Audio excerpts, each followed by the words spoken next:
Ukrainian President Zelensky meeting NATO members today, a military welcome in Slovakia, drumming up support for membership ahead of the alliance's summit next week. The next stop will be Turkey, with President Erdogan being one of the few people that speaks to both Zelensky and Putin, and someone who has provided weapons, including cluster munitions, for use in the war. Ukraine hopes cluster munitions from the United States will help them break through Russia's front lines. And now more of these weapons are on the way, with an announcement from the Biden administration, Zelensky's pleas being answered after nearly a year. But it's a decision the American president has tried to hold off making. There's strong opposition from his own party, and it's not popular with all NATO allies. When it comes to cluster ammunition, there is a difference between allies, because some allies have signed the convention on cluster munitions, and they don't have a cluster munitions. So, of course, there is no cluster munitions to provide to Ukraine. This is what these weapons can do. Seen here in a test conducted by the US Air Force last year, you can spot one bomb being deployed, then breaking up into smaller bomblets. Once it reaches the ground, it covers a large area. The weapons have been used since World War II in at least 20 countries, both by governments and armed groups. Calls for change came after Israel's 2006 war with Hezbollah, when Israel was accused of firing around 4 million cluster bombs into Lebanon. The impact on civilians caused many countries, including the UK, to sign a treaty banning the weapon. The 2008 Convention on Cluster Munitions led to 123 countries agreeing to never under any circumstances use, develop, produce, acquire, stockpile, retain or transfer cluster munitions. But more than 70 countries haven't joined, including Ukraine, Russia and the United States. And since then, cluster bombs have been used in a number of conflicts, including by government forces in Syria, Sudan, Libya, and by the Saudi-led coalition in Yemen, and of course in Ukraine by both Russian and Ukrainian forces. The US last used the weapons in Iraq from 2003 to 2006 and began phasing them out in 2016 because of the risk to civilians. There's no fancy fuse. They can't tell whether they're being picked up by a child or whether they're striking a vehicle. They can't tell whether something is a school bus or a tank. And they can explode, causing quite gruesome injury. Ukraine has said these weapons are needed for the counteroffensive to target Russian troops in entrenched positions, and say that Russian occupiers pose a bigger threat than unexploded ammunition. America claim the weapons they're sending have a lower failure rate. And so they say these are much safer than the weapons that Ukraine is currently using, and any risk to civilians is justified by the additional ammunition it would provide Ukraine at this absolutely vital juncture in its offensive plans. But a report by Human Rights Watch yesterday strongly condemns this. They've called for an immediate ban because of the potential impact on civilians for months, years, and even decades. While today's weapons announcement will be welcomed by Kyiv, Zelensky's two greatest wishes to join NATO and have fighter jets are harder to obtain, as Ukraine nears the grim milestone of 500 days of war with no end to the conflict in sight. Well, I'm joined now by Kurt Volker, former US Special Representative for Ukraine negotiations, and Mary Wareham, Arms Advocacy Director for Human Rights Watch, who's called for both Russia and Ukraine to stop using cluster munitions. Well, good afternoon to both of you. Why, Mary? I'm sorry? Why? Why have you called on cluster munitions to Absolutely. Ukraine? That's a great question for the White House, and they just made the announcement. I was watching it. You know, we've been hearing the rationale for this in the press for months with comments from unnamed officials, and that's what we're hearing today, that, you know, the United States and Ukraine clearly see military utility in cluster munitions, especially the ones fired by artillery, and that's why they But why are you against it? Necessary. Why are you against Why it? am I against it? Okay, good grief.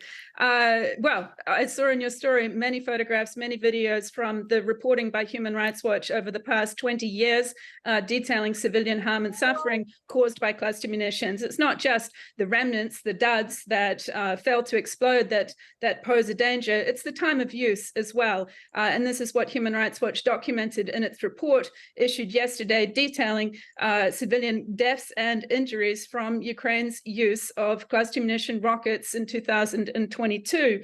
So Russia has used by far the most cluster munitions in the conflict to date, but Ukraine has as well. And to add more on top of this is just a recipe for disaster in terms of contamination and cleanup, but also for civilian suffering right now. Okay, Kurt Volker, what's your response to that?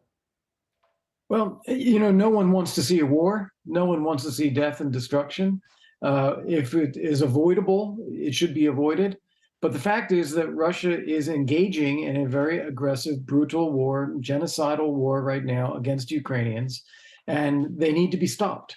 And so it's unfortunate that, we have to resort to violence ourselves to help the Ukrainians to defend themselves. But if we don't, it will just lead to more death of Ukrainians. But we all understand that war involves violence, and there's a lot of war going on right now in Ukraine, but it's the kind of destruction that is at stake here. And other things that could be used that are not cluster munitions that could break through Russia's defensive lines. Well, there are a couple of other things that we could be providing that we're not. The long-range ATACMS system, the 300-kilometer range, very effective for going after the logistical support for the Russian forces, making it more difficult for them to sustain themselves in the field. That's something more that we could be doing. We've provided lots and lots of rounds for the HIMARS, which are medium-range ammunition shells, say about 80 kilometers range, but we're running short on those. We don't have as much production capacity for those artillery shells as we would like.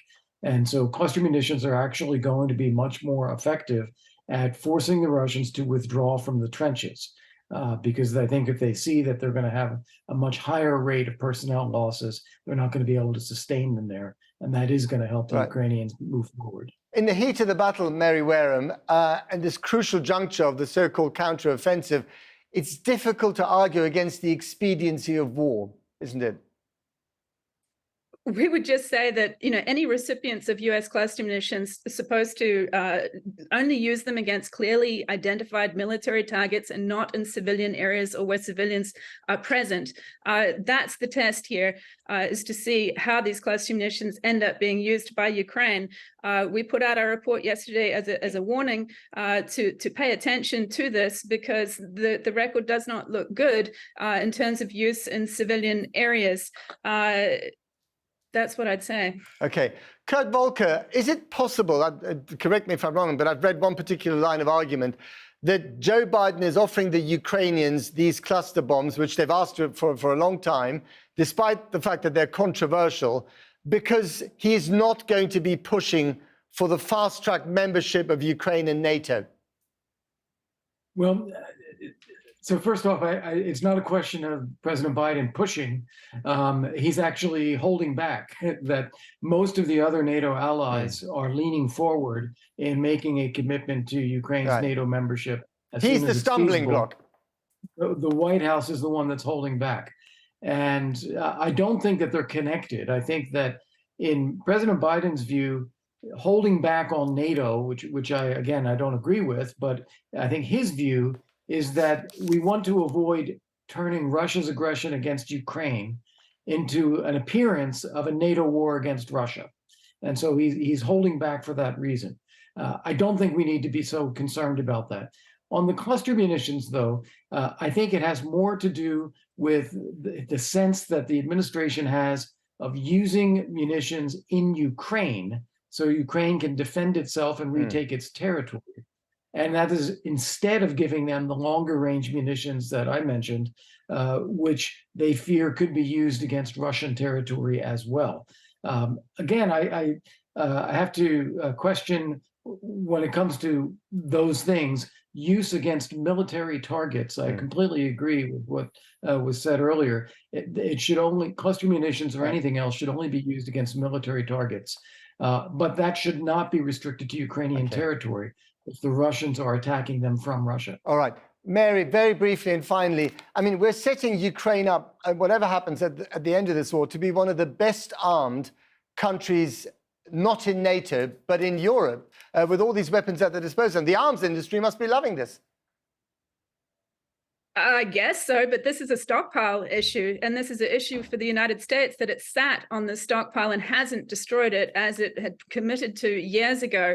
So if you have stockpiles around and there's a war happening, that's the natural instinct, is to reach for them and to use them. But if they have been prohibited since then, even if you're not part of the treaty, you disrupt the international consensus when you decide to do that. It's also inconsistent. We've seen US officials condemn Syria's use of cluster munitions over that entire decade in the 2010s. And US officials have also condemned Russia's use of cluster munitions, but all of a sudden it's okay to transfer to Ukraine. We'll be looking closely to see what the United Kingdom says on this. It is a past president of the Convention on Cluster Munitions. It should be condemning any use in Ukraine. And we'll be asking them. Mary Wareham and Kurt Volker, thank you very much indeed.